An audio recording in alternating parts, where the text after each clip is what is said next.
Assalamualaikum warahmatullahi wabarakatuh. Salam sejahtera untuk kita semua. Bagaimana nih kabar teman-teman hari ini? Semoga sehat selalu, rezeki lancar, dan tetap semangat. Teman-teman yang saya sayangi, milenial itu katanya susah banget buat beli rumah. Ya gimana gak susah, orang kerjaannya ngejar hidden gem terus. Ups. The ring spot virus is spread by a small aphid, which travels easily on the island's ever-present winds.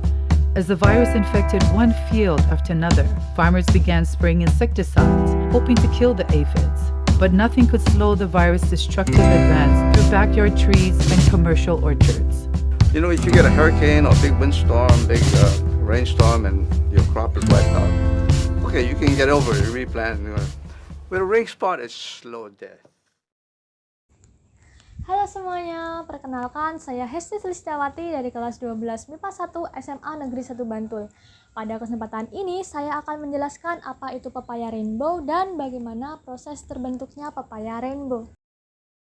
Pepaya adalah buah yang sering kita jumpai dalam kehidupan sehari-hari. Namun, wabah ring spot virus yang melanda dunia kultivasi pepaya merupakan ancaman yang sangat besar bagi keberlangsungan komoditas pepaya di seluruh dunia. Maka dari itu, para ilmuwan berusaha menemukan suatu kultivar pepaya yang tahan terhadap virus tersebut.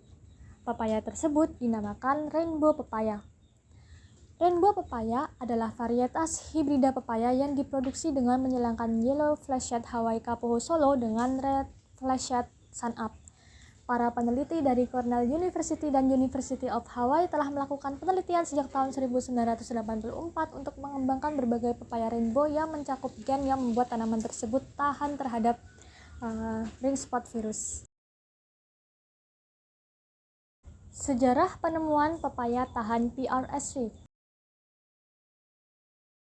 Industri pepaya Hawaii mulai menderita kerugian ekonomi yang parah akibat dampak dari pepaya ring spot virus di Pulau Oahu pada awal tahun 1950. Kemudian pada tahun 1997 virus itu bahkan hampir menghancurkan industri pepaya. Produksi tanaman terbesar kelima Hawaii turun hampir 40%. Nah, berikut merupakan gambar ladang pepaya yang terserang PRSV di Hawaii pada tahun 1994. Beberapa metode transformasi telah digunakan untuk merakit tanaman transgenik, antara lain metode penembakan partikel dan Agrobacterium tumefaciens. Perbaikan sifat pada tanaman pepaya menggunakan teknik penembakan partikel telah banyak diteliti, antara lain toleran logam aluminium dan tahan penyakit virus. Penelitian di Hawaii telah berhasil mendapatkan tanaman pepaya transgenik tahan penyakit PRSV melalui teknik coat protein mediate resistance yang ditransformasikan melalui penembakan partikel pada hipokotil galur 551 dan diberi nama rainbow. Pepaya transgenik rainbow memperlihatkan produksi dan ketahanan yang tinggi terhadap penyakit PRSV dan telah dilepas ke petani pada tahun 1998. Di Australia, pengujian pepaya transgenik di lapang untuk program pemulihan tanaman telah menghasilkan galur yang tahan terhadap isolat lokal PRSV. Taiwan telah berhasil merakit tanaman pepaya transgenik dan memperlihatkan potensi hasil dan ketahanan yang tinggi terhadap penyakit PRSV. Lalu, bagaimana proses terbentuknya pepaya rainbow? Berikut penjelasannya. Metode transformasi diperantarai oleh Agrobacterium tumefaciens. Agrobacterium tumefaciens dapat menginfeksi tanaman secara alami karena memiliki plasmitiae. Plasmitiae merupakan suatu vektor pembawa DNA untuk menyisipkan gen asing.